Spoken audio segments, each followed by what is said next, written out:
आपल्या महाराष्ट्राचे लोकप्रिय मुख्यमंत्री माननीय देवेंद्रजींचा 22 तारखेला वाढदिवस आणि त्यानिमित्तानं खरं तर देवेंद्रजींनीच हे आवाहन केलं की माझ्या वाढदिवसाच्या निमित्तानं कुठेही बॅनर्स, बोर्ड, जाहिरात ही करायची नाहीये. केले तर काही सामाजिक उपक्रम करा, लोकांच्या हिताचे, लोकांना अपेक्षित असलेले कार्यक्रम करा आणि त्यातनंच संपूर्ण राज्यामध्ये 22 तारखेला भारतीय जनता पार्टीच्या माध्यमातून मोठ्या प्रमाणामध्ये प्रत्येक मंडल स्तरावरती रक्तदान शिबिराचं आयोजन केलंय. अनेक आरोग्य शिबिरं घेतली जाणार आहेत, अनेक सामाजिक आणि विधायक उपक्रम होणार आहेत.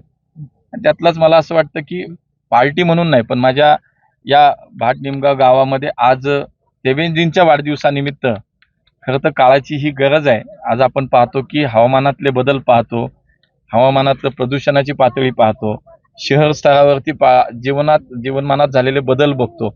हे सगळे पाहता मला असं वाटतं की ठिकठिकाणी वृक्षारोपणाची सुद्धा खूप आवश्यकता आहे. माननीय प्रधानमंत्री नरेंद्र मोदीजींनी एक पेड माँ के नाम या नावाची एक संकल्पना आणली आणि 1 वर्षात या देशात जवळपास 145 कोटी वृक्ष लागले.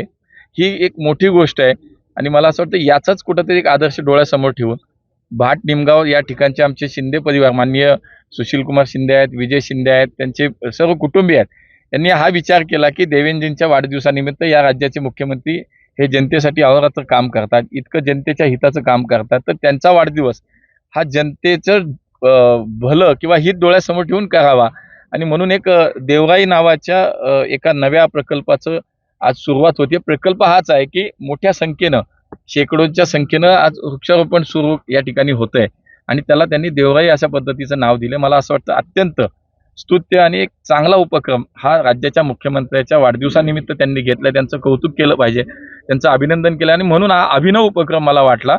म्हणून आज मी इंदापूर तालुक्यातल्या आपल्या या भाट निमगाव गावामध्ये या कार्यक्रमासाठी आवर्जून उपस्थित राहिलो.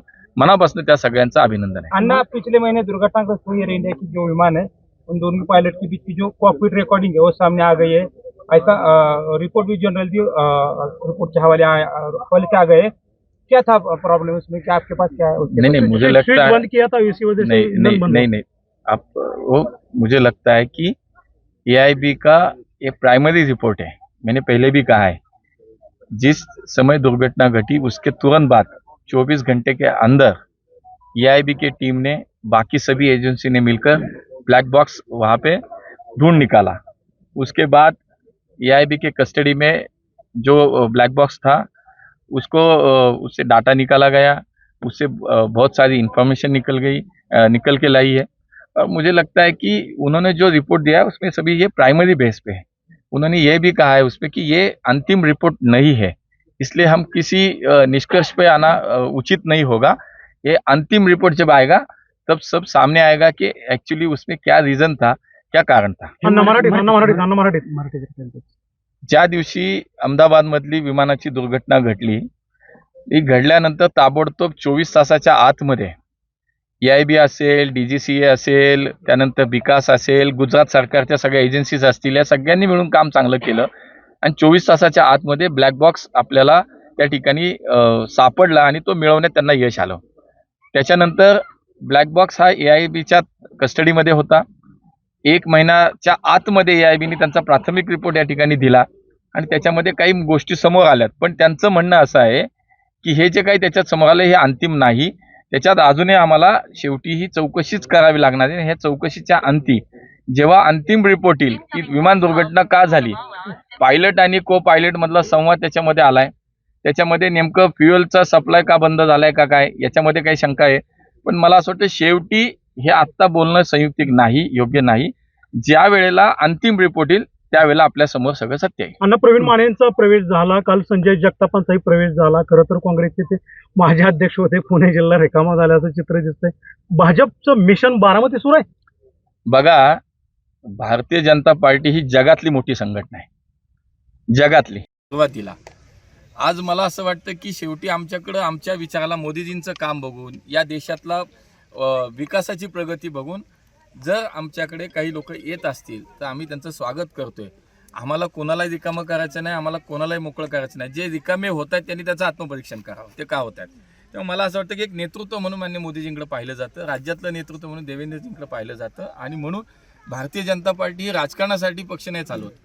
आम्ही जनहितासाठी या राज्याच्या देशाच्या विकासासाठी आम्ही सरकार चालवतो. आम्हाला स्वतःच्या स्वार्थासाठी सत्ता नको आहे, आम्हाला जनतेसाठी सत्ता हवी असते आणि ते सिद्ध होतंय. गेल्या 10 वर्षात या देशाची प्रगती जर आपण पाहिली तर ते कुठं आज जागतिक स्तरावरती आपण 11व्या अर्थव्यवस्थेवरनं 4थ्या अर्थव्यवस्थेवरती आलो.